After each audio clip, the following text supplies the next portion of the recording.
क्या आपको बच्चा राय याद है? वही बच्चा राय जो 2016 में बिहार इंटर टॉपर घोटाले के मास्टरमाइंड थे और जिन्होंने अपनी बेटी और भतीजी को इंटर की परीक्षा में कदाचार के जरिए टॉपर बनवा दिया था। उन्हें बच्चा राय की एक नई करतूत सामने आई है और इस बार भी उन्होंने सिस्टम के साथ ऐसा फ्रॉड कर लिया है कि लोग सुनकर दांतों तले उंगली दबा ले रहे हैं, क्योंकि उन्होंने किया ही कुछ ऐसा है। बच्चा राय के खिलाफ नया मामला ये बना है कि उन्होंने ईडी यानी कि प्रवर्तन निदेशालय द्वारा जब्त की गई जमीन को अपने नाम पर दाखिल खारिज करा लिया है। न केवल दाखिल खारिज बल्कि इन दिनों बच्चा राय उस जमीन पर खेती भी करवा रहे हैं। अब जबकि मामला सामने आ गया है और सवाल पूछे जाने लगे हैं कि आखिर बिना किसी प्रशासनिक मदद के बच्चा राय ने ऐसा कैसे कर लिया, तो स्थानीय सीओ यानी कि सर्कल ऑफिसर को जवाब देने में पसीने छूट रहे हैं। अब वो मीडिया से कहते फिर रहे हैं कि हमसे गलती हो गई है। दरअसल 2017 में चेहराकाला प्रखंड कार्यालय के ठीक पीछे 24 डिसमिल जमीन को ईडी ने जब्त किया था। जब्त जमीन की सूची सीओ और जिला प्रशासन को भी दी गई थी।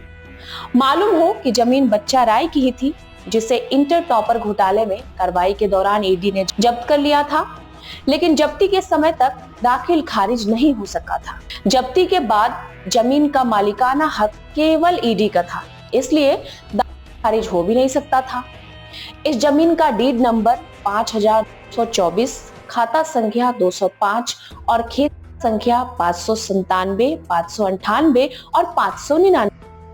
बच्चा राय ने जब्ती के बाद इस जमीन का दाखिल खारिज करवाने की कोशिश की, लेकिन तत्कालीन सीओ ने इसे रिजेक्ट कर दिया था। पिछले दिनों बच्चा राय ने ईडी द्वारा जब्त कॉलेज बिल्डिंग को अपने कब्जे में लेकर दोबारा से कॉलेज खोल लिया था। दरअसल 2016 के इंटर टॉपर घोटाले में पकड़े जाने के बाद उसकी कई संपत्तियों को प्रवर्तन निदेशालय ने जब्त किया था।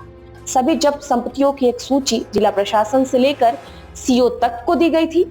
चेहराकाला प्रखंड में कुछ जमीन की बच्चा राय के पास सेल डीड थी।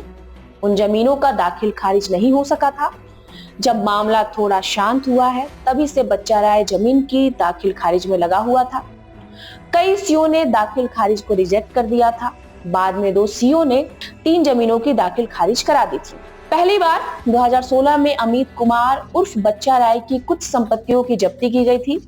दोबारा 2023 में ईडी ने छापेमारी की, जिसमें 3 करोड़ रुपए कैश और कई संपत्तियों के कागजात जब्त किए गए थे। कुल 57 संपत्तियों की सूची संबंधित सीओ को ईडी ने भेजी थी। तो ये थी बच्चा राय से संबंधित रोचक कहानी जो मैं आप तक साझा कर रही थी।